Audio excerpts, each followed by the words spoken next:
Muchas gracias, Félix. A continuación daremos paso a la ponencia titulada Materiales de segunda vida, reutilización de residuos industriales en arquitectura. Se trata de una ponencia online realizada por Antonio Pío de la Universidad CEU San Pablo. En este caso, esta ponencia analizará distintas soluciones constructivas innovadoras, la cual incorporan productos de desecho industrial para aplicarlo al diseño de sistemas de arquitectura. Vamos a por ello. Muchas gracias. Buenos días. El tema que quiero compartir hoy con ustedes es el papel fundamental que tienen los materiales de segunda vida en la arquitectura, en concreto aquellos que provienen de residuos industriales ajenos a la construcción. Veamos un dato, de esos que hacen arquear las cejas. El sector de la construcción, edificios y obras incluidas, es responsable de casi el 40% de las emisiones globales de CO2. Sí, más que el transporte a la industria automotriz. Literalmente, esta cifra es tan grande que deberíamos preguntarnos si los edificios vienen ya con tarjeta de embarque para ese planeta de combustión. ¿Por qué es tan impactante? Porque no solo hablamos de la energía que consumen, como calefacción, aire acondicionado o iluminación, que representan alrededor del 28%, sino que también de lo que ya hemos quemado incluso antes de poner la primera piedra. Ese carbono llamado carbono incorporado, asociado a materiales como cemento, acero o vidrio, suma otro 11% adicional del total. O sea, que cada ladrillo, cada bloque ya lleva su kilo de huella de CO2. Así que si pensamos reciclar, reutilizar o dar nueva vida a esos residuos industriales que no como un plus verde, sino como una necesidad real, dejaremos de repetir el ciclo de extraer, usar, desechar, que nuestra atmósfera ya no aguanta. Hoy quiero plantearles cómo podemos cambiar ese guión. En lugar de demoler lo viejo y construir de cero, ¿qué pasaría si recuperamos residuos del embalaje? Textiles, residuos agrícolas, neumáticos o incluso bagazo de cerveza. ¿Y si los convertimos en materiales útiles, sólidos y hasta bonitos para la arquitectura? Muy bien. Para empezar, lo vamos a dividir en 3 bloques. El primer bloque va a ser de materiales de origen plástico y textil. El segundo va a ser de materiales de origen agrícola y mineral. Y finalmente acabaremos con materiales experimentales y emergentes. Para todos ellos no vamos a hablar de soluciones teóricas, sino que vamos a dar ejemplos que ya se han puesto en práctica en la vida real. El primer bloque, cuando hablamos de residuos con potencial para una segunda vida en arquitectura, uno de los grupos más significativos, obviamente, es el de los plásticos. La industria del embalaje y el consumo masivo generan toneladas de residuos plásticos, muchos de los cuales terminan en vertederos o en océanos. Sin embargo, estos materiales, si se procesan adecuadamente, pueden transformarse en componentes útiles para la construcción.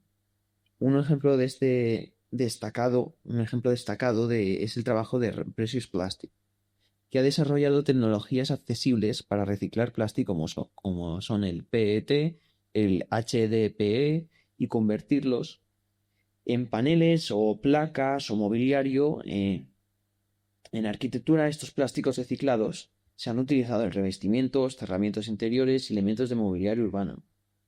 Sus ventajas incluyen la ligereza, por ejemplo, la resistencia al agua y la posibilidad de dar una segunda vida a un material que de otro modo sería altamente contaminante, obviamente. Entre los desafíos, sin embargo, encontramos su comportamiento frente al fuego, obviamente muy malo, o la durabilidad a largo plazo. Pero sobre todo la percepción social es que a veces se asocia el plástico reciclado a un producto de menor calidad, lo que dificulta su aceptación en proyectos convencionales. Pasando al ámbito textil, nos encontramos con otra fuente abundante de residuos. Cada año, millones de toneladas de ropa desechada terminan fuera del ciclo de consumo. En lugar de convertirse en residuos, estas fibras pueden reutilizarse en la fabricación de aislantes térmicos y acústicos. Un caso ejemplar es el de Metis, un producto francés elaborado a partir de vaqueros y otras fibras de algodón recicladas. Sus propiedades lo convierten en un material atractivo. Tienen buena capacidad aislante y además ayuda a regular la humedad. Su proceso de producción reduce significativamente la huella de carbono en comparación con otros aislantes tradicionales que puedan ser como la lana de roca o el poliestireno. Lo interesante de estos materiales plásticos y textiles es que no solo cumplen una función técnica en los edificios, sino que también aportan una dimensión cultural. Cuando decimos que una pared puede estar aislada con fibras de pantalones vaqueros o un panel decorativo está hecho de botellas recicladas, estamos contando una historia. Esa narrativa ayuda a visibilizar los flujos de residuos y a transformar la percepción del público sobre lo que puede ser considerado un material válido en arquitectura. En resumen, tanto los plásticos como los textiles reciclados muestran cómo sectores externos a la construcción pueden convertirse en aliados estratégicos. En esta transición hacia un modelo circular, siempre que seamos capaces de superar las barreras técnicas y sociales que aún persisten, obviamente. Bien, quiero continuar con el segundo bloque. Además de estos plásticos y los textiles, otra fuente muy interesante para la arquitectura circular proviene de los residuos agrícolas y minerales. Ambos sectores generan subproductos en cantidades masivas, que si no se gestionan adecuadamente acaban siendo un problema ambiental. Sin embargo, con innovación pueden transformarse en materiales de construcción con alto valor añadido. En el ámbito agrícola encontramos ejemplos como Agrocrate.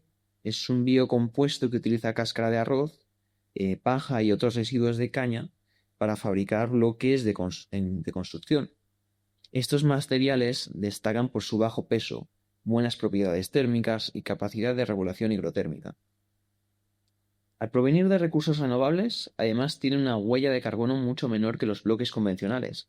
Este tipo de soluciones no solo aprovecha un residuo, sino que también apoya a la economía rural. Eso genera un valor añadido en todas estas zonas agrícolas. Otro ejemplo agrícola son los paneles hechos de fibras naturales.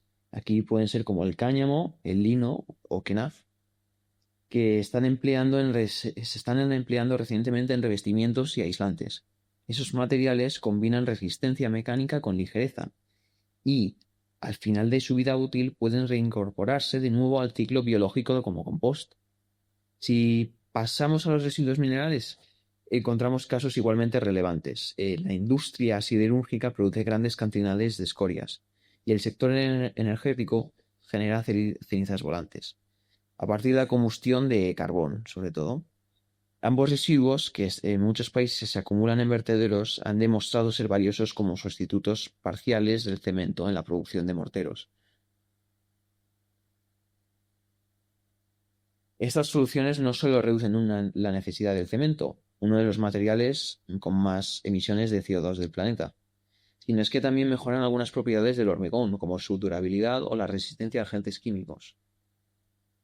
La importancia de estos materiales agrícolas y minerales radica en que atacan a dos frentes a la vez.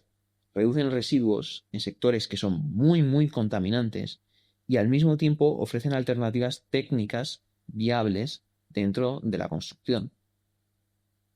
Sin embargo, siguen existiendo retos, obviamente. La variabilidad en la calidad del residuo, la falta de estandarización y la necesidad de cumplir normativas estrictas en edificación. En definitiva, estos materiales muestran cómo la agricultura y la industria pesada, en sectores aparentemente que son alejados a la arquitectura y que no tienen mucho que ver, pueden convertirse en proveedores clave de recursos para un entorno construido más circular y regenerativo. Quiero finalizar con el bloque 3, hablando que además de los materiales plásticos, textiles, agrícolas y minerales, existe un grupo de soluciones más recientes, por así decirlo, y podríamos llamar experimentales o emergentes. Se tratan de propuestas que aún no están plenamente extendidas en la industria, pero que muestran un grandísimo potencial por no solo su originalidad, sino por la capacidad de redefinir la narrativa de los materiales en arquitectura, y esto es muy interesante. Un ejemplo son los tableros fabricados con vidrio reciclado, donde fragmentos de botellas y envases triturados se prensan y aglutinan para formar superficies decorativas. Estos minerales no solo aportan resistencia, sino que también una estética particular, con transparencias y brillos que recuerdan a un mosaico contemporáneo. En el ámbito de los aislantes se está desarrollando productos a partir de algas marinas, por ejemplo, o de micelio fúngico. Estas soluciones no solo cumplen una función técnica en términos de aislamiento térmico y acústico, sino que también son biodegradables al final de su vida útil, lo que lo convierte en ejemplos claros de circularidad biológica. Otro campo que es también muy prometedor es el de los residuos alimentarios. Productos como el bagazo de cerveza, las conchas marinas o incluso los pozos de café están siendo transformados en tableros, biocompuestos o revestimientos también. Más allá de su rendimiento técnico, estos materiales introducen un componente cultural muy poderoso. Permiten que elementos cotidianos y efímeros se transformen como componentes duraderos del entorno construido. Lo fascinante de estas propuestas experimentales es que además de reducir residuos, generan un imaginario nuevo en la arquitectura, donde lo que antes consideramos basura se convierte en oportunidad creativa. Quizás hoy aún suenen anecdóticos, pero estoy seguro que en el mañana podrían formar parte de soluciones comunes en nuestros edificios. Hasta aquí hemos visto ejemplos concretos de cómo plásticos, textiles, residuos agrícolas, minerales o incluso restos alimentarios pueden transformarse en materiales de construcción. Sin embargo, para que estas soluciones pasen de casos puntuales a prácticas generalizadas, es necesario enfrentarse a una serie de retos críticos. En primer lugar, están los retos técnicos. Muchos de estos materiales presentan variabilidad en su composición y todavía no cuentan con estándares claros de calidad. Esto dificulta su certificación y además limita su uso en proyectos donde las normativas de seguridad y durabilidad son estrictas. En segundo lugar, aparecen los retos normativos y legales. La construcción, obviamente, todos lo sabemos, es un sector fuertemente regulado, y la introducción de materiales no convencionales exige adaptaciones a las normativas, así como procesos de validación que suelen ser largos y costosos. Otro aspecto clave es la percepción social y cultural. Aunque hablamos de materiales con gran potencial, todavía persiste la idea de que lo reciclado es de menor calidad. Convencer a clientes, promotores e incluso a algunos profesionales de que estos productos pueden igualar o incluso superar las prestaciones de los materiales tradicionales es un desafío que requiere de pedagogía y comunicación. Por último, no podemos olvidar los retos económicos y logísticos. La escalabilidad de estas soluciones depende de que existan cadenas de suministro estables, infraestructuras de reciclaje eficientes y modelos de negocio que hagan competitivas frente a los materiales convencionales. En definitiva, los materiales de segunda vida no son una utopía, pero para que realmente se conviertan en parte del día a día de la arquitectura, necesitamos superar barreras técnicas y normativas, y también las culturales. Solo así podrán desplegar todo su potencial como motores de una transición hacia un modelo constructivo más circular y regenerativo.